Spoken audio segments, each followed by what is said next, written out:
ભારત અને પાકિસ્તાન વચ્ચે અત્યારે હાલ તણાવભરી પરિસ્થિતિ ચાલી રહી છે।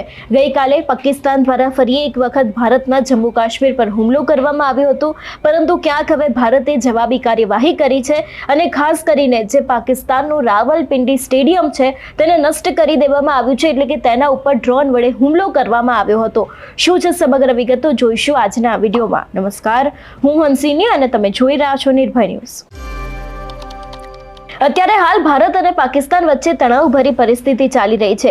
યુદ્ધના એંધાણ પણ દેખાઈ રહ્યા છે, પરંતુ જો વાત કરવામાં આવે રાવલપિંડી સ્ટેડિયમ વિશેની, તો ખાસ કરીને જો વાત કરવામાં આવે, ભારતીય સેનાએ આજે સવારે પાકિસ્તાનના લાહોર, રાવલપિંડી સહિત 6 એવા વિસ્તારો છે કે જેના ઉપર ડ્રોન વડે હુમલા કર્યા હતા, જેની જ અંદર રાવલપિંડી સ્ટેડિયમ છે તેને નષ્ટ કરી દેવામાં આવ્યું છે તેવી પણ અત્યારે હાલ માહિતી મળી રહી છે। આ સ્ટેડિયમમાં આજે રાત્રે મેચ રમાવાની હતી અને આ મેચની પહેલા ડ્રોન વડે હુમલો કરવામાં આવ્યો છે અને પાકિસ્તાનનું લાહોર સ્થિત જે એર ડિફેન્સ યુનિટ છે તે પણ હવે તબાહ થઈ ગયું છે। એટલે ક્યાંક હવે ભારત સીધી જ પાકિસ્તાન ઉપર જવાબી કાર્યવાહી કરી રહ્યું છે અને ખાસ કરીને જે લાહોરમાં આપણે જોયું હતું કે એર ડિફેન્સ જે હતું એને પણ તબાહ કરી દેવામાં આવ્યું છે, પરંતુ એક સૌથી મોટી અપડેટ કે ભારત દ્વારા પાકિસ્તાનના 6 વિસ્તારો, રાવલપિંડી સહિતના જેટલા પણ 6 વિસ્તારો છે એના ઉપર ડ્રોન વડે હુમલો કરવામાં આવ્યો હતો અને આ જ હુમલાની અંદર હવે ભારતના ડ્રોન દ્વારા રાવલપિંડી સ્ટેડિયમ છે તેને નષ્ટ કરી દેવામાં આવ્યું છે। ખાસ કરીને આજે આ જ સ્ટેડિયમની અંદર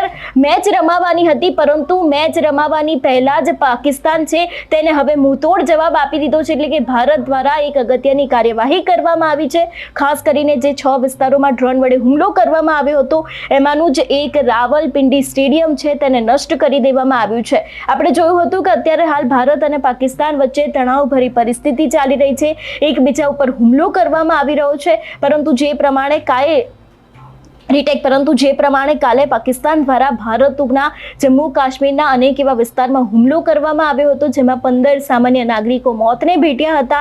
એ બાદ ક્યાંક પાકિસ્તાને ગુજરાતના કચ્છને પણ નિશાનો બનાવ્યો હતો, કચ્છમાં પણ ડ્રોન સવારે મળી આવ્યો હતો। જો કે અત્યારે હાલ તે વાતને લઈને પણ પુષ્ટિ થઈ ગઈ છે કે પાકિસ્તાન દ્વારા કચ્છ ઉપર પણ હુમલો કરવામાં આવ્યો હતો, પરંતુ ખાસ કરીને એક સૌથી મહત્વપૂર્ણ અપડેટ કે જે ભારત દ્વારા પાકિસ્તાનના રાવલપિંડી સહિત બીજા 5 વિસ્તારોમાં ડ્રોન વડે હુમલો કરવામાં આવ્યો હતો, એ જ હુમલાની અંદર પાકિસ્તાનનું જે આ રાવલપિંડી સ્ટેડિયમ છે તે પણ નષ્ટ થઈ ચૂક્યું છે। તેમની એર ડિફેન્સની જે જગ્યા હતી, જે એર ડિફેન્સ છે તેને પણ તબાહ કરી દેવામાં આવ્યું છે। એટલે ખાસ કરીને જે પાકિસ્તાન પોતાની નાપાક હરકતોમાંથી બહાર નહોતું આવતું, એને જ લઈને હવે ભારત દ્વારા જવાબી કાર્યવાહી કરવામાં આવી છે। આપણે જોયું હતું કે આજે એક બેઠક પણ મળી હતી, એ બેઠકની અંદર પણ અનેક એવા ખાસ કરીને નિર્ણયો કરવામાં આવ્યા છે, પરંતુ ક્યાંક હવે જો પાકિસ્તાન આનો સામો જવાબ આપશે તો ભારત પણ હવે આ જ વાતને લઈને જવાબ આપવા માટે તૈયાર છે અને ખાસ કરીને યુદ્ધ માટે પણ અત્યારે હાલ ભારત તૈયાર છે તેવી પરિસ્થિતિનું વર્ણન થઈ રહ્યું હોય એવું પણ લાગી રહ્યું છે। તમારું શું માનવું છે આ વિષયને લઈને અમને કમેન્ટ કરીને ચોક્કસથી જણાવજો। તેની સાથે જ અમારી ચેનલ નિર્ભય ન્યૂઝને લાઇક, શેર અને સબસ્ક્રાઇબ કરવાનું ભૂલશો નહીં। નમસ્કાર।